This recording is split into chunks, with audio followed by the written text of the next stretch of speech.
اہل ایمان تم میں سے کوئی گروہ دوسرے گروہ کا مذاق نہ اڑائے، تمسخر نہ کرے، ہو سکتا ہے کہ وہ ان سے بہتر ہو۔ جن کا تم مذاق اڑا رہے ہو، کسی ایک برائی کو دیکھا ہے تم نے، کسی ایک عیب کو دیکھا ہے، اس کی ناک چھوٹی ہے، اس کا کان چھوٹا ہے، اس کا فلاں یہ ہے، اس کا یہ ہے، تو تم نے تو کوئی عیب دیکھا ہے ظاہری، ہو سکتا ہے دل میں اس کے تقویٰ تم سے 10 گنا زیادہ ہو، اللہ کی محبت، اللہ کے رسول کی محبت تم سے 1000 گنا زیادہ ہو، تو تمہیں کیا پتا، تم نے تو ایک چیز دیکھی ہے۔ اسی طرح عورتیں دوسری عورتوں کا مذاق نہ اڑائیں، عسیٰ ان یکن خیرا منہن، ہو سکتا ہے کہ وہ جن کا مذاق اڑایا جا رہا ہے وہ اللہ کی نگاہوں میں بہتر ہو ان سے جو مذاق اڑا رہی ہیں۔ ایک حکم تو ہو گیا تمسخر نہ ہو۔ ولا تلمزوا انفسکم، اپنے آپ کو عیب نہ لگاؤ، اپنے آپ کو عیب لگانا یعنی اپنے بھائیوں پر عیب نہ لگاؤ، آخر وہ تمہاری ہی اس ملت کا فرد ہے، امت کا فرد ہے، تو اس کو عیب لگا تو تمہیں عیب لگا۔ اس لیے فرمایا بہت ہی بلیغ الفاظ ہے، ولا تلمزوا انفسکم ولا تنابزوا بالالقاب، اور لوگوں کے چڑانے والے نام نہ رکھ لیا کرو۔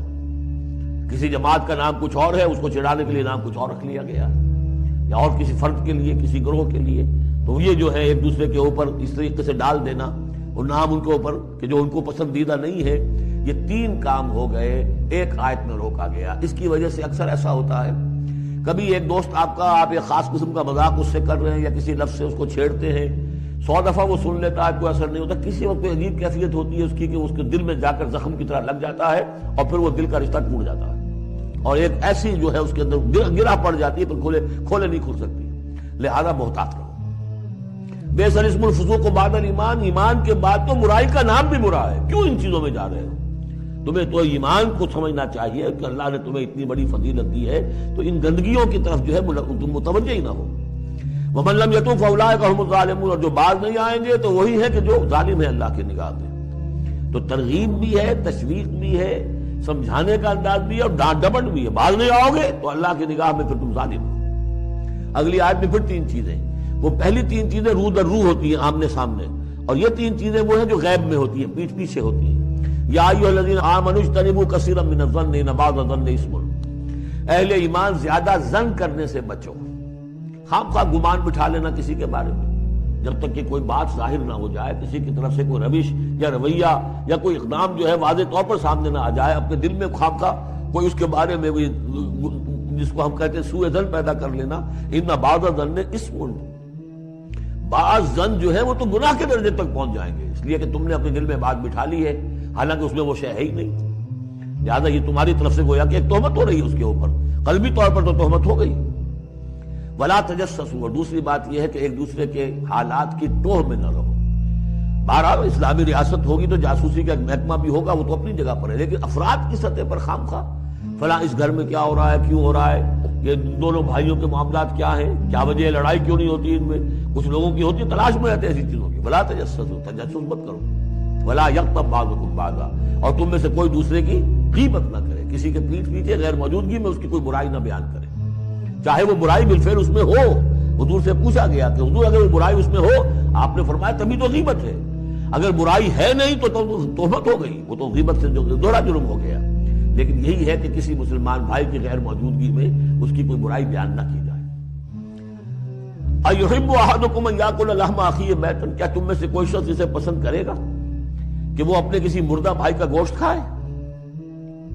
فَکَرِہْتُمُوهُ، یہ تو تمہیں بہت برا لگا، بہت گھن آیا، یہ کیا بات کہہ دی اللہ تعالیٰ نے، کوئی شخص چاہے گا یہ کہ اپنے مردہ بھائی کا گوشت کھائے؟ لیکن یہ اخلاقی سطح پر یہی کام تم کرتے ہو۔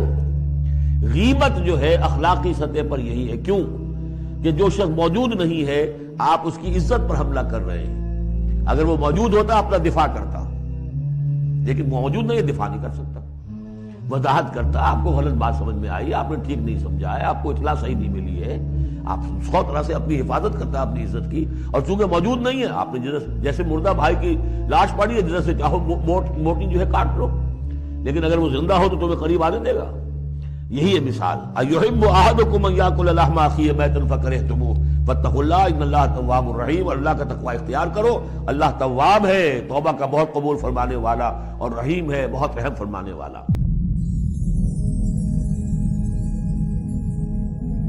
پچھلی 2 آیتوں میں مسلمانوں کی باہمی لڑائی کے متعلق ضروری ہدایات دینے کے بعد اہل ایمان کو یہ احساس دلایا گیا تھا کہ دین کے مقدس ترین رشتے کی بنا پر وہ ایک دوسرے کے بھائی ہیں اور ان کو خدا سے ڈرتے ہوئے اپنے آپس کے تعلقات کو درست رکھنے کی کوشش کرنی چاہیے۔ اب آگے کی 2 آیتوں میں ان بڑی بڑی برائیوں کے سدباب کا حکم دیا جا رہا ہے جو بالعموم ایک معاشرے میں لوگوں کے باہمی تعلقات کو خراب کرتی ہیں۔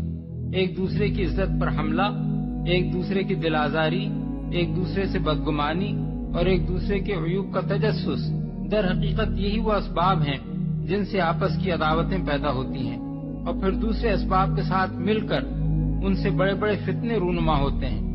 اس سلسلے میں جو احکام آگے کی آیتوں میں دیے گئے ہیں اور ان کی جو تشریحات احادیث میں ملتی ہیں، ان کی بنا پر ایک مفصل قانون حتک عزت یعنی لا آف لائبل مرتب کیا جا سکتا ہے۔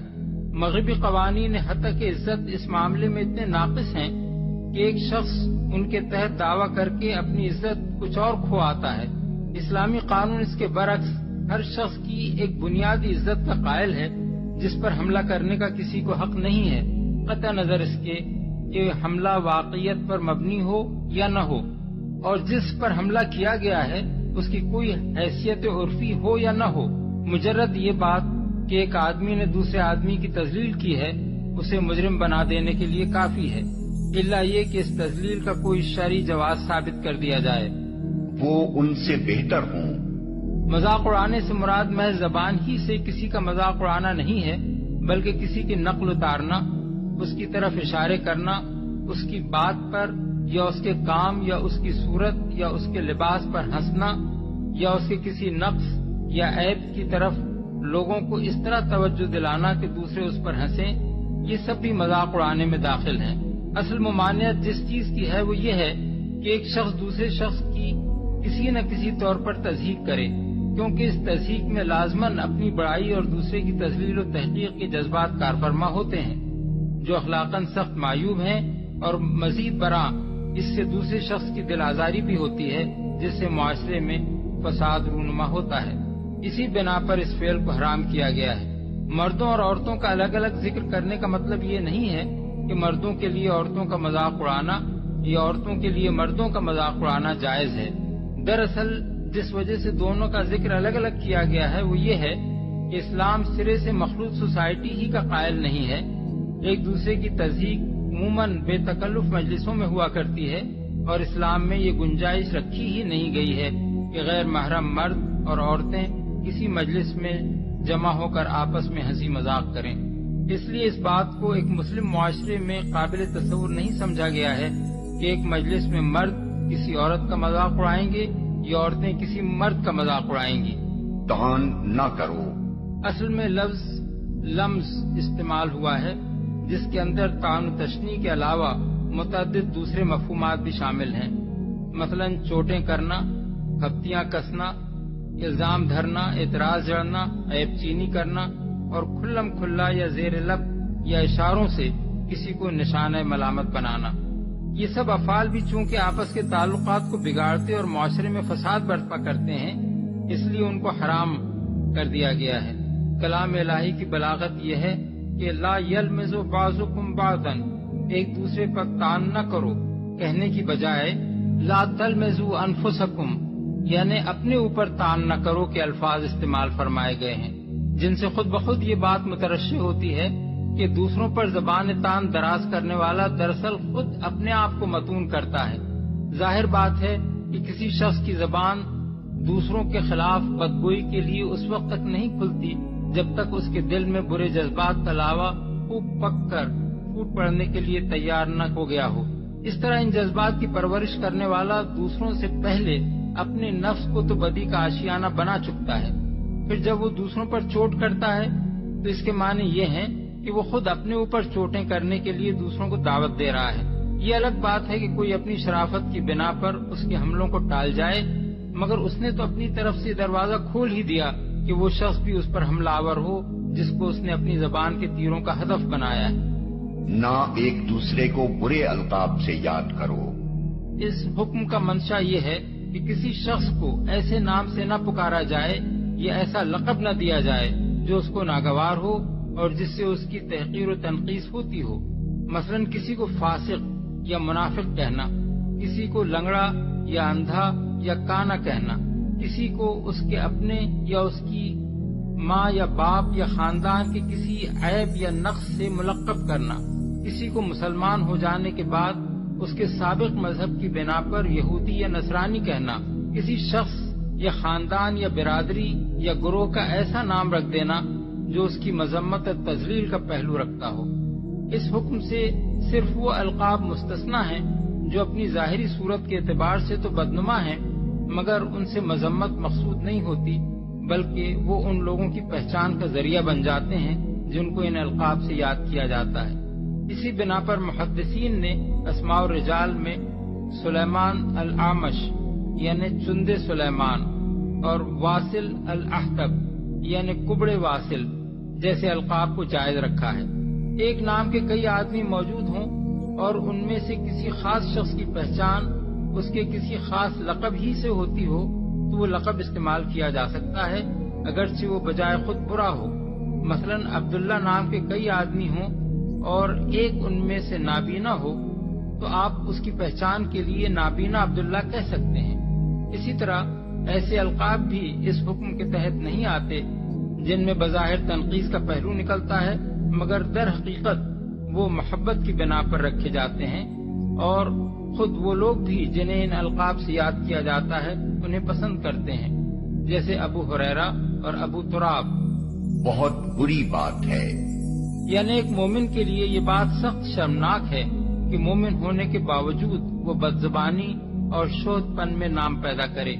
एक काफिर अगर इस लिहाज से मशहूर हो कि वो लोगों का मजाक खूब उड़ाता है या फप्तियां खूब कसता है या बुरे बुरे नाम खूब तजवीज करता है, तो ये इंसानियत के लिहाज से ख्वाह अच्छी शोहरत न हो, कम अज कम उसके कुफ्र को तो जेब देती है। मगर एक शख्स अल्लाह और उसके रसूल और आखिरत पर ईमान लाने के बाद ऐसे जलील औसाफ में शोहरत हासिल करे तो ये डूब मरने के लायक बात।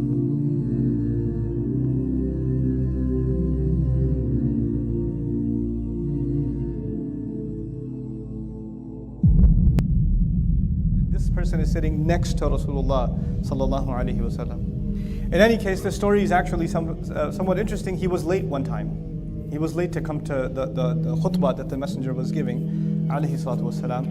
So he kept pushing people to come to the front. And when he's coming to the front, he sees this one sahabi who doesn't know, he's basically a no-name companion, not famous guy.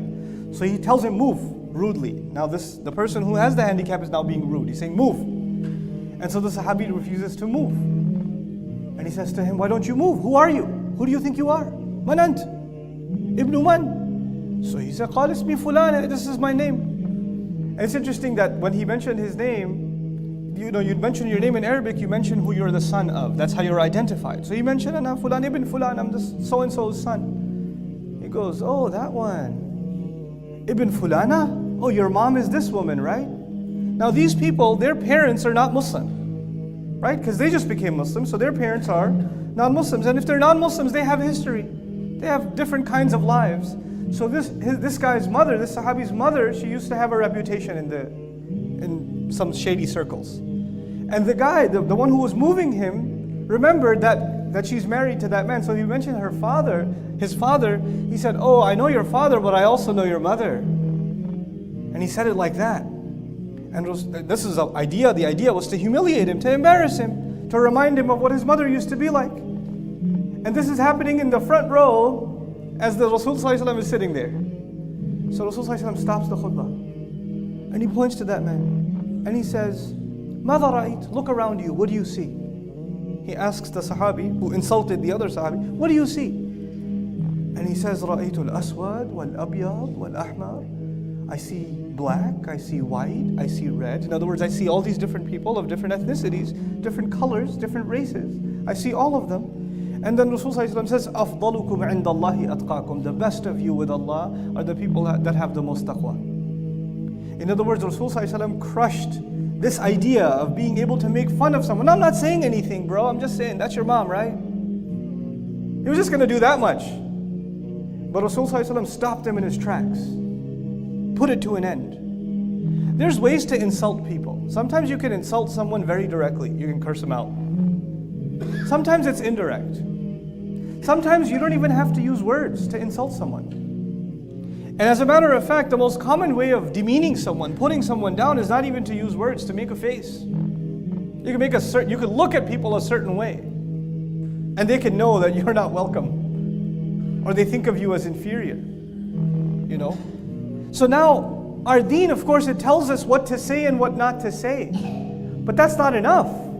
That's just not enough, because sometimes people can actually use good words and still insult you. There's a way to call someone brother, and then we say, move, brother. Brother. You could say the word brother in a kind way, and you could say the same word brother in a demeaning, condescending way. Just because you're using the right word doesn't mean you have the right attitude. You guys know, those of you that are parents know that all too well. When your children say salam to you, there's different ways of saying salam. There's a way that shows respect, and there's Walaikum salam. What did you say? You said Walaikum salam. You did say it, but that's not how you say salam. After Jumu'ah is done, you're trying to get to your shoes. You're just trying to push people out the way so you can get to your shoes because you know you have an emergency meeting. People's lives are depending on you, so your shoes are very important. So you're pushing people around, and this brother that you push kindly says to you, Assalamu alaikum. Say, Walaikum salam. And you said something nice, may peace be upon you, but there's no peace on your face. There's no peace in the elbow you just threw at him. But you're saying something that you don't mean at all. Now, in light of that, these are a few incidents that are mentioned in tafseer under the ayah that I shared with you. Ya ayyuha alladhina amanu la yaskhar qawmun min qawm. Those of you who have iman, don't let any group among you, make fun of any other group among you. Not any group can make fun of any other group. Now, let's backtrack a little bit before we go further. We need to take a few steps back. This is Surat al-Hujurat. And Surat al-Hujurat begins with showing the utmost respect to Rasulullah sallallahu alayhi wa sallam. لا ترفعوا أصواتكم فوق صوت النبي ولا تجهروا له بالقول كجهر بعضكم لبعض أن تحبط أعمالكم وأنتم لا تشعرون. Don't you raise your voice above the voice of the Prophet sallallahu alayhi wa sallam. Don't you call him like you call just anybody else. All your good deeds might be taken away just because you raised your voice and you called him inappropriately. We are being taught the etiquette of dealing with the Messenger of Allah sallallahu alaihi wasallam. وَاعْلَمُوا أَنَّ فِيكُمْ رَسُولَ اللَّهِ. You had better know, in your company, the Sahaba are being told, the companions are being told, in your company, there's the Messenger of Allah. Watch it. It's not just anybody sitting with you.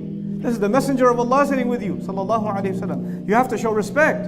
So first we are taught respect for Rasulullah sallallahu alaihi wasallam. Then, as the surah continues, one of the things we're told is, in the same ayah, وَاعْلَمُوا أَنَّ فِيكُمْ رَسُولَ اللَّهِ, he says, the same ayah, وَلَكِنَّ اللَّهَ حَبَّبَ إِلَيْكُمُ الْإِيمَانِ وَزَيَّنَهُ فِي قُلُوبِكُمْ. Allah made iman beautiful in your hearts.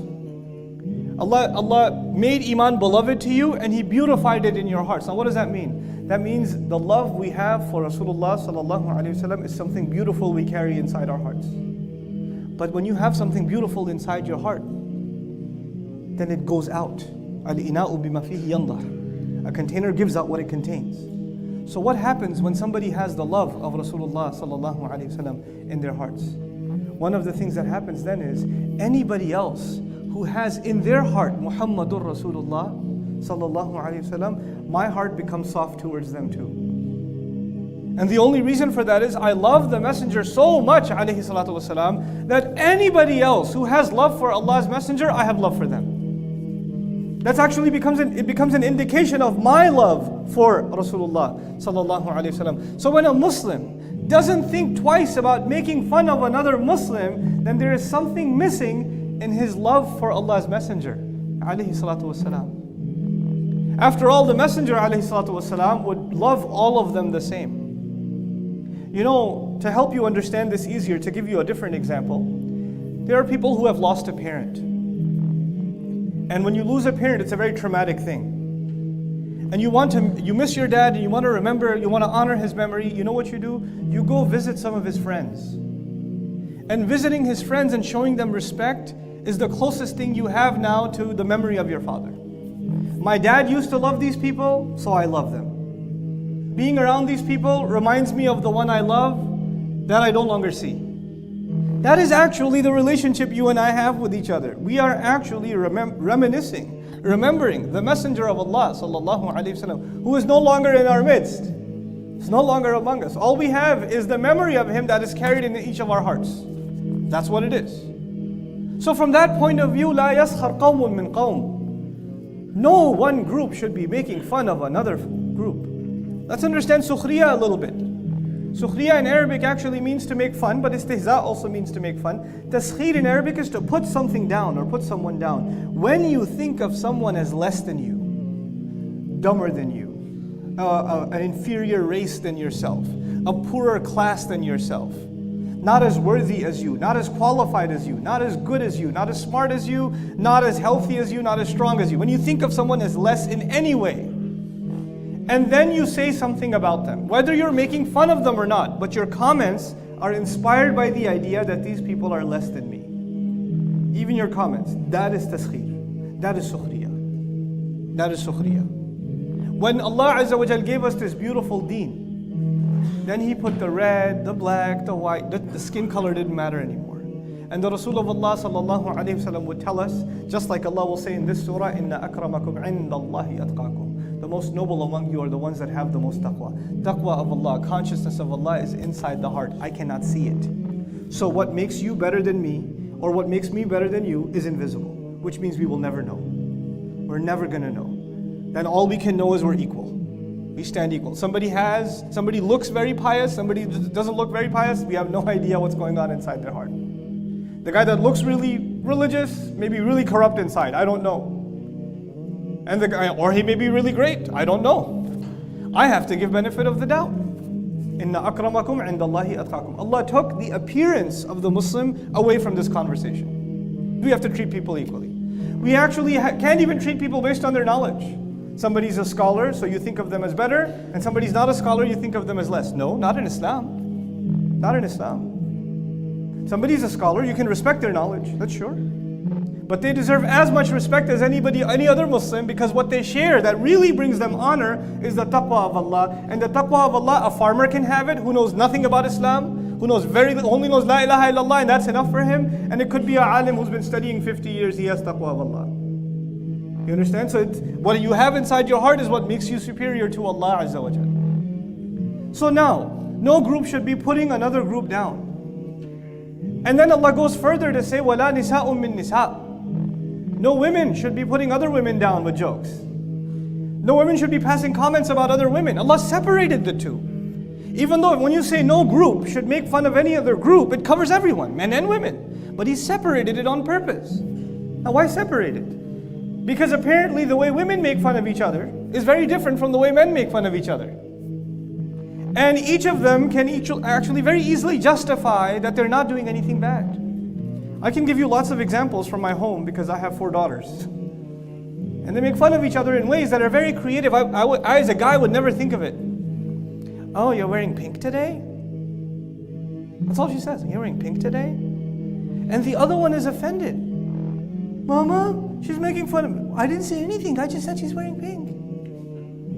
Yeah, but the way you said it, and the way you looked at her, and your intonations, and the at the end, all of that is part of sukhriya. Oh, you think that matches? Oh, okay. Well, guys don't do that. No, I don't think it matches, and that's why I'm wearing it. You know, that's for guys it's different, but for girls it's different. So Allah separated it. Allah made it a separate issue. And everybody, people use language that when you come after them, say, no, I didn't say anything. What are you talking about? I was just commenting on the color. I was just commenting, hey, did you get that at Walmart? I was just curious. I wasn't making fun of the fact that you're cheap or you buy cheap. I was just saying, I'm curious, where did you buy the product from? You want to justify it to anybody else? You could. You can't justify it to Allah. You can't. أَأَنْتُمْ أَعْلَمُ أَمِ اللَّهِ. You're going to justify this to Allah. This is why at the end of this surah He says, أَتُعَلِّمُونَ اللَّهَ بِدِينِكُمْ. You're going to teach Allah your deen? You know better? You're going to run your mouth like that and then try to get away with it? SubhanAllah. I'm going to give you some examples that are closer to home, because this is a problem that should have been solved 1400 years ago when these ayat came down. We should have been the example, the ummah, the Muslims should have been the example to the world of what it means to treat all human beings equally. Ya ayyuhan nas inna khalaqnakum min dhakarin wa untha. We're right now talking about Muslims, not making fun of other Muslims. But the final conclusion of this surah is all human beings were made from a male and a female. And the only reason you're different is so you can get to know each other better and appreciate your diversity. That's all, that's the only reason. But now, just give you an example closer to home. I come from Pakistan, that's my home country. And there, in many parts of the Muslim world, you can go to a fancy restaurant. Ironically, a fancy restaurant in Lahore is McDonald's. But anyway, so you go to a fancy restaurant, and you're sitting there, you dressed up super nice to eat your, whatever sandwich, and you're sitting there, and then some family, some taxi driver's family, or some security guard's family, some chowkidar's family comes into the restaurant, and they sit right next to you. Now you're dressed all nicely, and your family's dressed all nicely, and you've got your SUV outside and all this stuff, and these guys came on bicycles, they're wearing dirty shalwar kameezes, and they're sitting next to you, speaking loud. They're really excited to be in this restaurant for the first time. Their dad saved up for a few months so he can take them on a treat. And the family that's sitting there, the posh family that's sitting there, is getting uncomfortable. And they're looking at them like, why are they here? What kind of people do they let in this place? Ugh. Even if they don't say a word, their face is sukhriya. Their face. This is the religion of Muhammad sallallahu alayhi wasallam, where everybody's treated equally. You can't even look at another Muslim equally. What are you talking about non-Muslims? You can't even look at another Muslim. And this is a fundamental teaching of our deen. Fundamental. All human beings are equal. They're all children of Adam alayhi salam. Something's wrong in your not only your thinking, your belief, if you can think of someone as inferior. There's something seriously wrong with your iman. Not to mention the lack of love you may have for Rasulullah sallallahu alayhi wasallam. لا يسخر قوم من قوم ولا نساء من نساء عسى أن يكونوا خيرا منهم. He added, it may be the people you're making fun of are better than you. ولا نساء من نساء. Don't let women make fun of other women. They may be better than them. Better than them how? The girl says, what do you mean better? Look at her clothes. Look at the neighborhood she lives in. Look at the car this guy drives. He's better than me? None of that makes you better than anyone. The only thing that makes you better is what's inside, what's invisible, and that's only visible to Allah. So you may be making fun of a friend of Allah, and when someone makes fun of a friend of Allah, they become enemies to Allah. So be careful. Just be careful. I not too long ago, I met a brother. He came up to me. He wanted to take Shahada.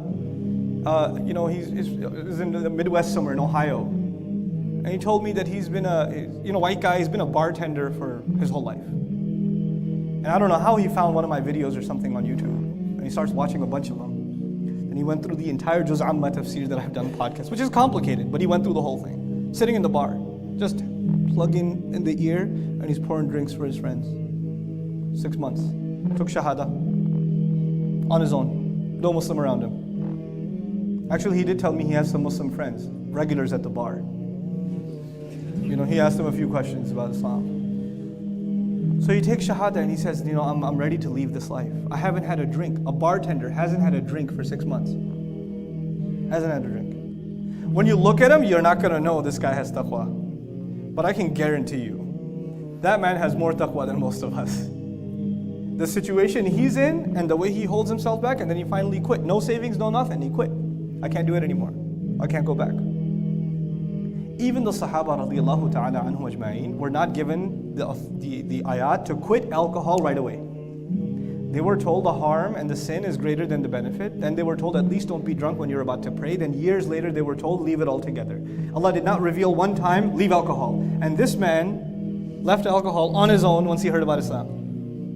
Subhanallah. That's taqwa. But when you look at him, you wouldn't know. You'd have no idea. Don't put people down. Don't think of them as less than you. They may be way better than you are. عَسَىٰ أَن يَكُونُوا خَيْرًا مِنْكُمْ عَسَىٰ أَن يَكُنَّ خَيْرًا مِنْهُنَّ. Then he goes on and he says, وَلَا تَلْمِزُوا أَنفُسَكُمْ. Please pay attention to this part, folks. The ayah is almost done. وَلَا تَلْمِزُوا أَنفُسَكُمْ. It's all one ayah, which means it's one teaching. It's one piece of wisdom from Allah. He says, لَا تَلْمِزُوا أَنفُسَكُمْ. Al-lumaz in Arabic, or lams, they say, is actually bil'ain. The way you look at someone, or you wink at someone, or you raise your eyebrows and go, No words. No words. Just facial expressions. Did you know in the Quran, some of the people that Allah punishes the worst, their crimes are described as their facial expressions? ثُمَّ نَظَرْ ثُمَّ عَبَسَ وَبَصَرْ ثُمَّ أَدْبَرْ وَاسْتَكْبَرْ. He just stared. The way you could stare at someone to make them feel stupid. Somebody's trying to tell you something, and you're like, what? You know what they're saying, but you want them to feel dumb. So you just, or you're avoiding eye contact like you're not even listening. Somebody says salam to you, and you're like, when you do that, that's lumas. When you make someone feel down, when you put someone down, just with your facial expressions. Not a word came out of your mouth. And Allah says, لا تلمزوا أنفسكم. It's so remarkable. He didn't say, لا تلمزوا آخرين. Don't put down others. He said, don't put down yourselves. Yourselves. When you do that kind of insult, you are actually insulting your own self. You were made so much better than that. You're insulting yourself, and you're inviting others to do that to you. When you treat someone in that way, then you are asking for yourself to be treated that way. This is why in the Quran, سَلِّمُوا عَلَىٰ أَنفُسِكُمْ فَسَلِّمُوا عَلَىٰ أَنفُسِكُمْ. When you go to somebody's house, say salam to yourselves. What does that mean, say salam to yourselves? I thought you say salam to someone else. But when you say salam to someone else, you know the reaction is going to be what? They are going to be saying salam to you. It's going to be reversed immediately. So he says it's the same as saying salam to yourself because the reaction is necessary. It's going to happen. And just like that, when you put down someone, look down at someone, make facial expressions at someone, you're condescending towards someone, it will come back to you. وَلَا تَلْمِزُوا أَنفُسَكُمْ وَلَا تَنَابَزُوا بِالْأَلْقَابِ. And he goes on and he says, and don't call each other with nicknames. Don't throw nicknames at each other. Hey, fatty, how's it going? Yo, wide face, or whatever you come up with. No, he doesn't mind, bro. We're dogs. We're good. No, he don't mind at all. We're good, right? And the guy will say, yeah, sure, no problem, we're good. But he's not good. A bunch of girls are hanging out together. Hey, you're so short. You're so cute. Well, she didn't appreciate that you called her short. Even if you added it's so cute at the end. And even though she may not say anything now, and your friend may not say anything now, there is a day when they're going to be desperate for good deeds on Judgment Day. And if you have crimes against them, they can take your good deeds. They can take them. They may not collect now, they'll collect on Judgment Day. Watch it. This is especially among friends. Don't call each other nicknames. Don't call them nicknames. Even nicknames that are not mean. If they don't like a nickname, don't do it. You know, I travel a lot, and I went to this one place where a person doesn't have a lot of respect for, I guess, personal space. The guy doesn't know me at all. Actually, doesn't know me at all.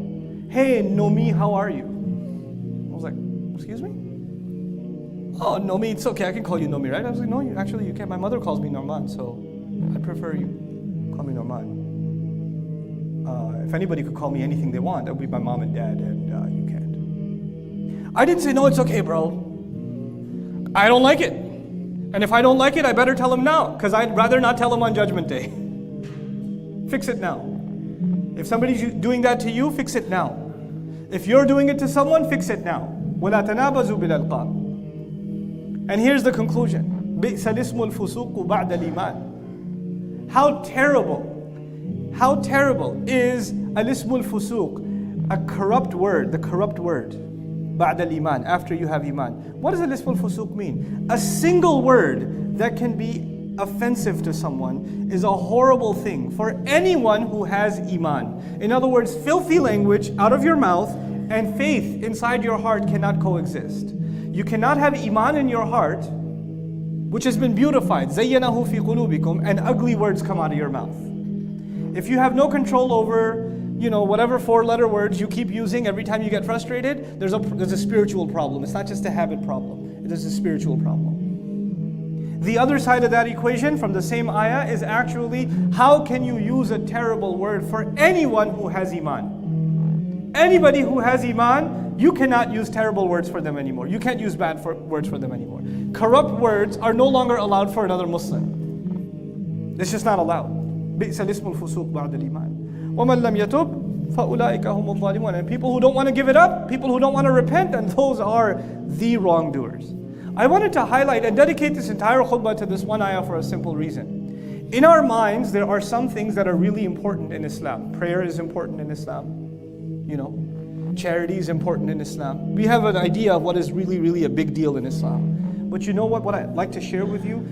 The things that Allah makes into a big deal in the Quran are a big deal in Islam. This is a big deal. There's a lot of time and ayat dedicated to this subject, which means it's not a small matter to Allah. It is not a small matter to Allah. And the way that it's been, the continuum, this is the, where it's placed is so remarkable. In the beginning of this, was the love of the Messenger, sallallahu alaihi wasallam. Then Allah talked about the most terrible thing. What if it happens that Muslims are fighting and killing each other? How should you make peace between them? That was the second subject of the surah. And the third subject of the surah is don't make fun of each other. Why is that the third subject? Because when you make fun of each other, hatred will grow among you. And if it gets out of hand, eventually you'll be killing each other. It's already happening.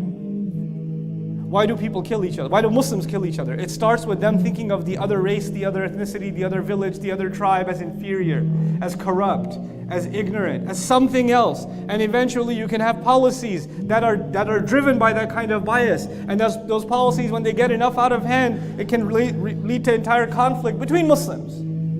That all began with them making fun of each other. So Allah identifies the root of the problem. لا يسخر قوم من قوم. At the end of this surah, Allah says something that puts you and me in our place. إِنَّ اللَّهَ يَعْلَمُ غَيْبَ السَّمَاوَاتِ وَالْأَرْضِ وَاللَّهُ بَصِيرٌ بِمَا تَعْمَلُونَ. No doubt about it, Allah knows the unseen secrets of the sky and the earth.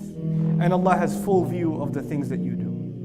He has a full picture of what you do. Why you say what you say and how you say it. He has the full picture. So may Allah Azza wa Jal make us merciful in our speech and our attitudes and our gestures towards each other. May Allah give us the courage and the iman to seek forgiveness from the people that we've offended. May Allah Azza wa Jal make us a people that have a soft corner for one another, only driven by the iman we have of Allah and the love we have for the Messenger of Allah sallallahu alaihi wasallam. Barakallahu li wa lakum fil Qur'an.